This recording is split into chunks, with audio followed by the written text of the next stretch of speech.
చాలా రోజులైంది కదా! ఈ ఎపిసోడ్స్ ఇచ్చి. ఏం చేస్తాం? నా టైం అంతా వరస్ట్‌గా ఉంది. సో, చిన్న ఇన్ఫర్మేషన్ ఉంది. వీడియో చివరి వరకు చూడండి. ఓకే. మీ సపోర్ట్ నాకు డెఫినెట్‌గా కావాలి. స్టోరీలోకి వెళ్దాం. ఇష్టమైన రాక్షసుడు పార్ట్ 69.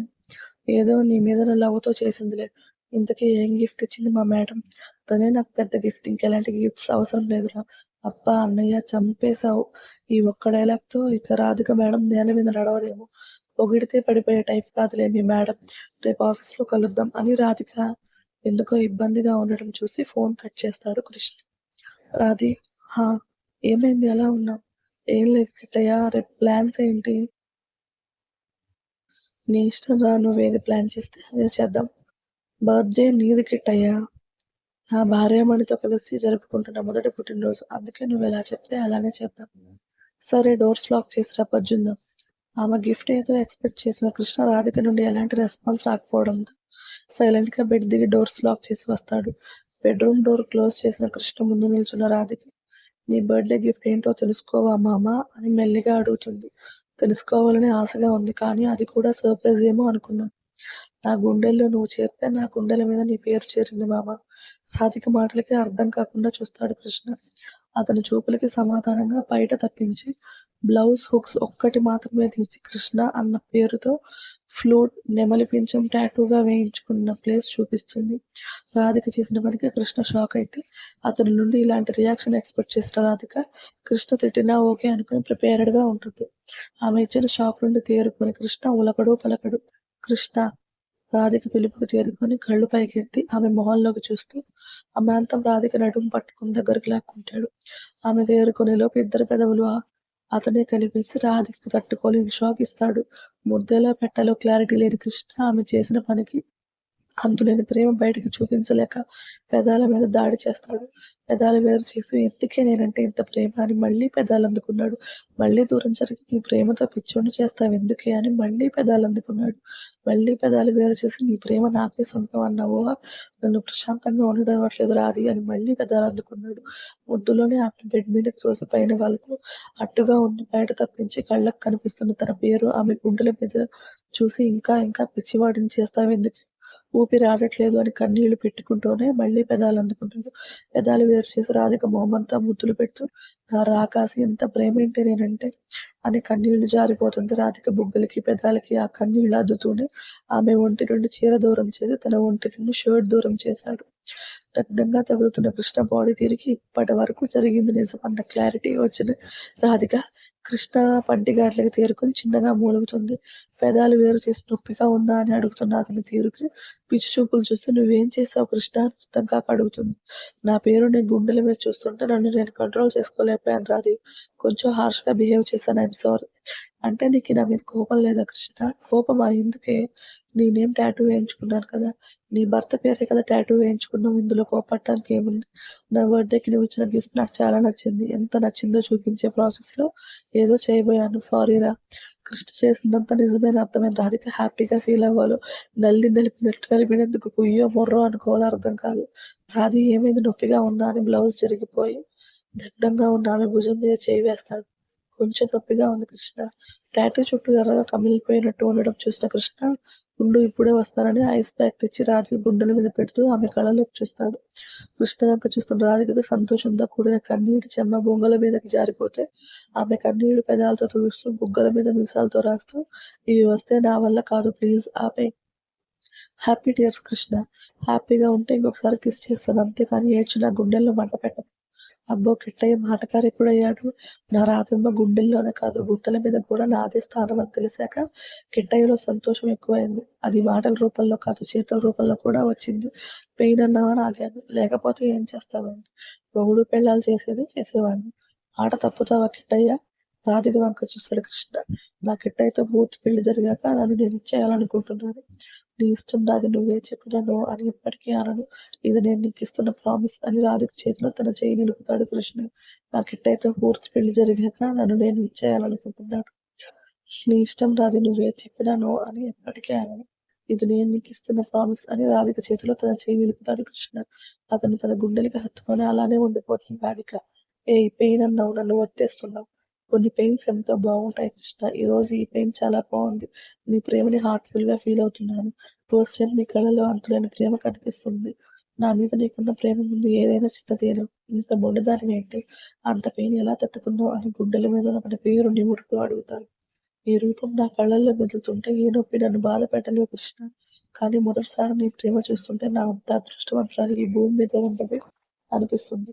నా రాధమ్మకి ఎప్పుడు ఈ ప్రేమ అందిస్తూనే ఉంటాను. దా పడుకుందాం. వేరే అర్థాలొస్తున్నాయి కృష్ణ.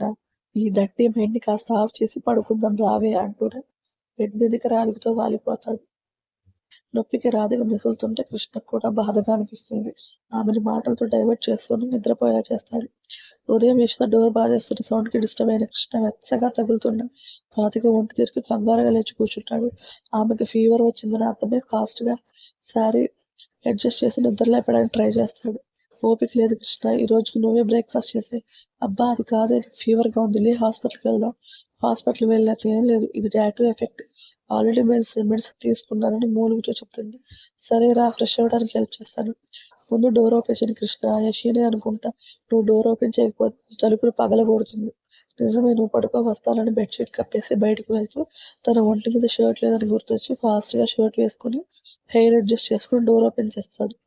డోర్ ఓపెన్ చేయగానే పొలోమని లోపలికొచ్చిన యషి హ్యాపీ బర్త్‌డే అన్నయ్య అని విష్ చేస్తుంది. థాంక్స్ రా కూర్చో అని చైర్ చూపిస్తాడు. ముందు మేడం నీకేం గిఫ్ట్ ఇచ్చిందో చెప్పు. తల గోక్కుంటాడు కృష్ణ. అన్నయ్య హా యషి చెప్పు మేడం ఏం గిఫ్ట్ ఇచ్చారు? పర్సనల్ రా అంటే అది చెప్పేది కాదు అంటే మేడం పెళ్ళికి ముందు నీతో అమ్మా నాన్న ఆట ఆడేసిందా? ఓ మై గాడ్ ఎంత పని చేశారు. ఈ విషయం రాణా సార్‌కి తెలిస్తే ఇంకేమైనా ఉందా అని లొడ లొడ వాగుతున్న యశస్ తీరుకి కృష్ణకి ఏడుపు ఒక్కటే తక్కువ. యశి నువ్వు అనుకునేలా ఏం జరగలేదు. మరి పర్సనల్ గిఫ్ట్ అంటే ఇంకేముంటుందన్నయ్య?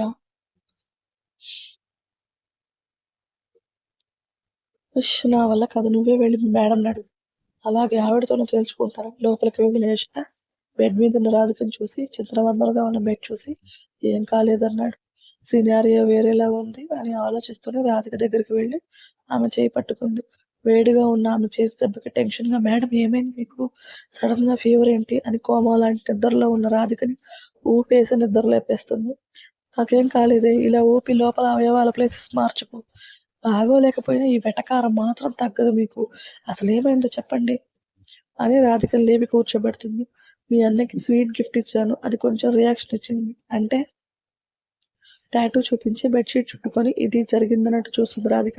అప్పటికే షాక్‌లో ఉన్న యషిత ఏం చేశారో తెలుస్తుందా మీకు అని అయోమయంగా అడుగుతుంది. నా భర్త పేరు గుడ్డల మీద చేర్చుకున్నాను. ఇందులో తప్పేం లేదు కదా! తప్పు లేదు కానీ దానివల్ల పెయిన్ ఉంటుంది కదా! నా ప్రేమ, ప్రాణం నా కిట్టయ్యే. అతని కోసం చేసే ఏ పనిలో బాధుండదు. రియాక్షన్ మాత్రం బాగా ఉంది కదా మేడం. ఇలాంటి చిన్న చిన్నవి పట్టించుకోకూడదు యషి. మీరిలా పెయిన్‌తో ఉంటే నేను తట్టుకోలేను మేడం. అంత పెయిన్ ఏం లేదులే. అందుకే ఫీవరొచ్చింది.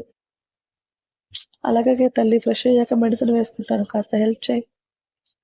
రండి అని రాధిక చెయ్యి పట్టుకోబోతున్న యషితని ఆపి నేను చూసుకుంటాను. నువ్వెళ్ళి బ్రేక్‌ఫాస్ట్ ప్రిపేర్ చెయ్యిరా అని కృష్ణ అనగానే రాధిక వంక ఒకసారి చూసి ఆ రూమ్ నుండి వెళ్ళిపోతుంది యషిత. కృష్ణ భుజం పట్టుకొని పైకి లేచిన రాధికని అమాంతం చేతుల్లోకి తీసుకుని వాష్‌రూమ్‌లోకి తీసుకెళ్తాడు. మామ నేను ఫ్రెష్ అవ్వగలను దించు. ఏం మాట్లాడకు నువ్వు నేను నీకు అన్నీ చేస్తాను. నీ బాడీ ప్రెజెంట్‌లో ఉంచు చాలు. అబ్బో! అన్నట్టు చూసి కృష్ణ చెప్పినట్టుగా సైలెంట్‌గా కూర్చుంటుంది రాధిక. బ్రష్ చేయించి ఫేస్ వాష్ చేశాక సింపుల్‌గా ఉండే మ్యాక్సీ వేసుకోమని ఇస్తాడు. ఇది కూడా వెయ్యి మామ. నాకేం ప్రాబ్లమ్ లేదు. కానీ నువ్వు సిగ్గుతో ఇబ్బంది పడతావని ఆగిపోయాను. రా వేస్తాను అని రాధిక పైట పట్టుకుంటాడు. యూ అల్లరి మామ. పో బయటికి అని కృష్ణని తోసి డ్రెస్ చేంజ్ చేసుకుంటూ నవ్వుకుంటుంది. బయటకు వచ్చిన కృష్ణ కూడా నవ్వుతూ బెడ్‌షీట్ మార్చేసి రూమ్ అంతా సర్దేస్తాడు. స్టోరీ నచ్చితే లైక్ చేసి, షేర్ చేసి, కామెంట్ చేయండి. ప్లీజ్ సబ్స్క్రైబ్ చేసుకోండి. లేట్‌గా ఇస్తున్నందుకు తిట్టుకోకండి. మీరు తిట్టుకున్నా నేనేం చేసే సిచ్యువేషన్‌లో లేను. అండ్ అలాగే ఇంకొక విషయం ఏందంటే నాకు మీ సపోర్ట్ కావాలి. ఎలా అంటే ఫినాన్షియల్‌గా నాకు సపోర్ట్ కావాలబ్బా! ఎలాంటి సిచ్యువేషన్‌లో ఉన్నావు అంటే అసలు ముందు నొయ్యి వెనక్కి పొయ్యి అన్న సిచ్యువేషన్‌లో ఉన్నాం. ఒక ఫైనాన్షియల్ హెల్ప్ దొరికితే కానీ మేము ఇప్పుడున్న సిచ్యువేషన్ నుంచి బయటపడలేము. అసలు ఎంత ఘోరంగా ఉందంటే తినే సిచ్యువేషన్ కూడా ఒక్కోసారి ఉండట్లేదు. ఇంకింతకు మించి నేను చెప్పలేను. ఎందుకు అంటే అది ఏదైనా చెప్పినా గానీ సింపతి అనుకుంటారు. అంటే అందరూ కాదు. నా మంచి అంటే నా క్యూట్, క్యూట్ స్వీట్ సబ్స్క్రైబర్స్ మాత్రం నా సిట్యుయేషన్ అర్థం చేసుకుంటారు. ఎవరో ఒకళ్ళు స్టోరీ లేట్‌గా పెడుతున్నానని కాస్త విసుగుగా ఫీల్ అవుతారు. వాళ్ళ తప్పేం లేదు. ఎందుకంటే నేను స్టోరీ పెట్టే సిట్యుయేషన్‌లో లేను. అందుకని నేను అడుగుతున్నాను. నేను ఏదో అబద్ధాలు చెప్పి, ఫేక్ మాటలు చెప్పి నా పిల్లల కోసం వాళ్ళకి హెల్త్ బాలేదు, నాకు హెల్త్ బాలేదు. దీనికోసం రీజన్ అని చెప్పను. నాకు ఫైనాన్షియల్‌గా ఒక బ్రేక్ కావాలి. ఎందుకు అంటే నా లైఫ్ స్టైల్ మారాలి. నాకున్న ఈ హెల్త్ వల్ల నేనెప్పుడు ఏదైనా జరిగి నా పిల్లలు అన్యాయం అయిపోతారో అన్న టెన్షన్‌తో, ఆ ఆలోచనలతోనే నాకు డయాబెటిస్ ఎక్కువగా ఉంది. సో, నేను నా ఫోన్‌పే స్కానర్ పెడుతున్నాను. సో, మీరు మీ వల్ల అయినంత అది ఎంతైనా పర్వాలేదు. అది మీ ఇష్టం. ఎందుకంటే హ్మ్, మీకెంత మీరు నన్ను నమ్మి ట్రస్ట్ చేసి మీరెంత ఇచ్చినా నేను హార్ట్‌ఫుల్‌గానే యాక్సెప్ట్ చేస్తాను. ఎందుకంటే మీరు నా ఫ్యామిలీ. నేను ఎవరినైనా నిజంగా చెప్తున్నాను. నాకంటూ ఫ్యామిలీ లేదబ్బా! అంటే ఉన్నారు. అన్నీ కట్ చేసుకొని మమ్మల్ని ఒక దూరంగా విసిరేసారనమాట. ఈవెన్ మా హస్బెండ్ సైడ్ గానీ, మా మదర్ సైడ్ గానీ నాకెలాగో ఫాదర్ లేరు. ఎవ్వరైనా మమ్మల్ని ఒక మూలకి విసిరేసారనమాట. ఈవెన్ తోడబుట్టిన వాళ్ళు గానీ, ఎవ్వరు, ఎవ్వరు సపోర్ట్ లేరు. ఎంత హార్డ్‌గా అనిపించిందంటే ఒకానొక టైంలో ఆహ్, క నాకు నేనే చెప్పుకొని ఏడ్చి, ఏడ్చి చాలా వరస్ట్ సిట్యుయేషన్స్ ఫేస్ చేశాను. So, I want to break my financial needs. Okay. Yeah! ఎంత ఇవ్వగలరు అనేది మీ ఇష్టం. నేనింత కావాలి అనేది నో వే నేను చెప్పను. అది రూ. 1 అవ్వచ్చు, రూ. 10 అవ్వచ్చు, 100 అవ్వచ్చు, 1000 అవ్వచ్చు. అది ఆహ్, స్టిల్ మీ ఇష్టం. So, I want a financial help from my subscribers. Okay. నేను చాలా మందిని చూసాను. ఈ రెండో ఛానెల్‌లో గూడా నేను అడగక ముందే మెంబర్‌షిప్స్ తీసేసుకుంటారు. అసలు నేను స్టోరీ రెగ్యులర్‌గా ఇచ్చిందే లేదు. పర్ పర్ మంత్‌లో ఒక 5-6 ఎపిసోడ్స్ ఇవ్వడమే గగనం. అలాంటిది అసలు వాళ్ళు నన్ను నమ్మి నన్ను ట్రస్ట్ చేసి ఆ మెంబర్‌షిప్స్‌ని కూడా ఎందుకు తీసుకుంటున్నారో కూడా నాకు అర్థమయ్యేది కాదు. బట్ మీరు నన్ను ఎంత హార్ట్‌ఫుల్‌గా లవ్ చేస్తున్నారో నేను రియలైజ్ అయ్యాను. ఎందుకు అంటే మీకు ఆ స్టోరీ అంత నచ్చింది. సో, మీకోసం ఇంకా మంచి, మంచి, మంచి ది బెస్ట్ స్టోరీస్ ఇవ్వడానికి నేను డెఫినెట్‌లీ ట్రై చేస్తాను. బట్ మీరు ఇప్పుడు మాత్రం నాకు ఈ ఒక్క హెల్ప్ చేయండి అబ్బా! నాకింత కావాలి. ఇంత అమౌంట్ వస్తే నా ప్రాబ్లమ్ సాల్వ్ అయితాయి అని అన్నాను. ఎందుకంటే హ్యూజ్ అమౌంట్ నాకు కావాల్సింది. బట్ ఆ హ్యూజ్ అమౌంట్ కోసం నేను ఎలాంటి అడ్డదారులు తొక్కలేను. ఎలాంటి ఫేక్ మాటలు చెప్పలేను. ఏదో సర్జరీ కావాలి ఇది బ్లా బ్లా బ్లా ఇవనంటే నేను చెప్పను. నాకు ఇప్పుడున్న నా మెంటల్ కండిషన్‌కి కానీ, నా హెల్త్ ఇష్యూస్ కానీ, నా పిల్లలకి నేను ఒక మంచి ఫుడ్ ఇవ్వడానికి కానీ అది మంచి ఒక ఇంట్లో మేమున్న ఇంట్లోనే కొన్ని చిన్న చిన్న మార్పులు చేసుకోవడానికి కానీ, ఏదైనా సరే ఫైనాన్షియల్ నీడ్ కావాలి. మీ హస్బెండ్ ఉన్నారు కదా అనొచ్చు. సో, మా హస్బెండ్ కూడా చాలా చాలా కష్టపడుతున్నాడు. చెప్పాను కదా! ఒకానొక టైంలో చనిపోదాం అనుకున్న సిట్యుయేషన్ వచ్చింది. అందులోంచి ముందుకొచ్చాం. ఒకానొక టైంలో మా హస్బెండ్‌కి "నువ్వు యూట్యూబ్ ఆపేసేయి ఎందుకు? నువ్వు స్ట్రెస్ తీసుకోకు. నీకు హెల్త్ పాడైపోతే పిల్లలు అన్యాయం అయిపోతారు. ఒకసారి ఆలోచించు. ఇద్దరు ఆడపిల్లలే. మనకెవరు సపోర్ట్ ఇవ్వరు" అని మా హస్బెండ్ కూడా యూట్యూబ్ ఆపేయమన్నారు. కానీ నేను మాత్రం ఎక్కడ బ్రేక్ చేయకుండా ఏదో ఒకలాగా వీడియో ఇవ్వడానికే ట్రై చేశాను. సో, మీరు నా పెయిన్ అనేది అర్థం చేసుకొని మీ వల్ల ఎంతైతే అంత అది రూ. 10 20 నేను నో వే నేను చెప్పను. ఎందుకంటే మీరు నన్నంతగా నమ్మి నాకెంత సపోర్ట్ చేస్తారంటే అది మీ ఇష్టం.